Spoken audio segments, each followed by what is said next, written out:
Salut tout le monde, j'espère que vous allez bien. Je suis de retour et je sais que ça fait longtemps que je ne fais pas plus de vidéos, mais maintenant je suis de retour et je me sens très heureux d'être ici avec vous. Je vous désolé avec vous pour mon accent. Je sais que pour certains ce n'est pas très bon et un peu étrange. Et oui, le français c'est ma troisième langue, c'est pourquoi ce n'est pas très bon mon accent. S'il vous plaît, si je me trompe, n'hésitez pas à me corriger. Sur les commentaires, vous pouvez me dire sur quoi chose ou expression je dis incorrectement. J'espère que la vidéo d'aujourd'hui sera utile pour vous. La vidéo d'aujourd'hui, c'est comment porter bien un costume. Beaucoup d'entre nous se demandent quand nous avons un événement important, comment les costumes devraient-ils s'adapter correctement. Ci-dessus, je vais vous montrer en série des conseils. J'espère que c'est utile pour vous et en commençant. Un homme classé et distingué, en certaines occasions, le port du costume est de rigueur. Et oui, le blazer, veste bleu marine et pantalon beige ne suffit pas. Règle de base. Le costume est un ensemble beige pantalon de même couleur. Pour un premier costume, choisissez la discrétion. Vous serez sûr de pouvoir les porter en toute occasion, donc pas l'extravagance. Visez les classiques, c'est le meilleur. Numéro 1. Le type de costume. Optez pour un costume de pièces simple, smoking cul de pied, complet veston, pas franchement les costumes. Numéro 2. Un costume s'apporter parfaitement ajusté, voire centre. N'ayez pas peur d'essayer une taille de costume plus petite que votre taille habituelle.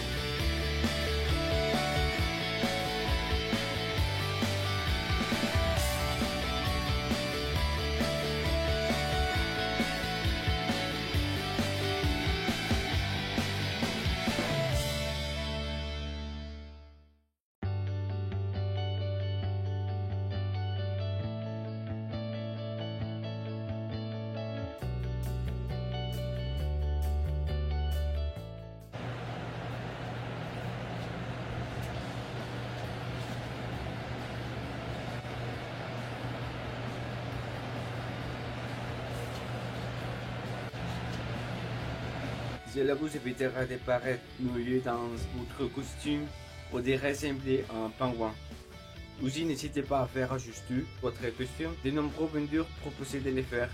Un veste bien ajusté devient comme une seconde plus. Numéro 3. Veste. Le manche de la veste ne doit pas être trop long et la manche de la chemise doit arrêter à du poignet des conséquences. L'écart entre les manches de la chemise et de la veste doit être de la largeur d'un plus.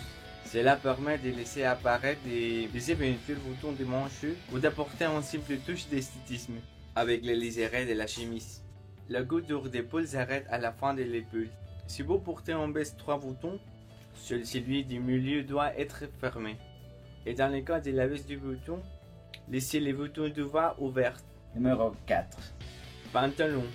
Le but du jour est d'obtenir un bouton V de pantalon. Traduction. Bannissez un pantalon trop large, lié à toutes les longueurs des jambes, qui vous fera rassembler un accordion. Les professionnels accordent à l'unanimité, les pantalons ne doivent casser qu'une seule fois au niveau de la cheville.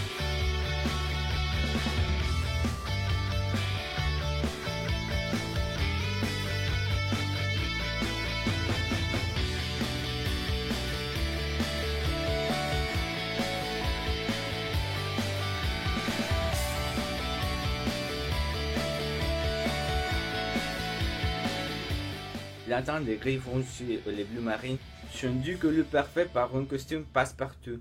L'idéal est de porter un costume uni, non moins. Si les rayures au carreau vous fascinent, optez pour la finesse du motif. Sachez qu'il faut qu'en général, les unis ou les rayures verticales amincissent les tissus.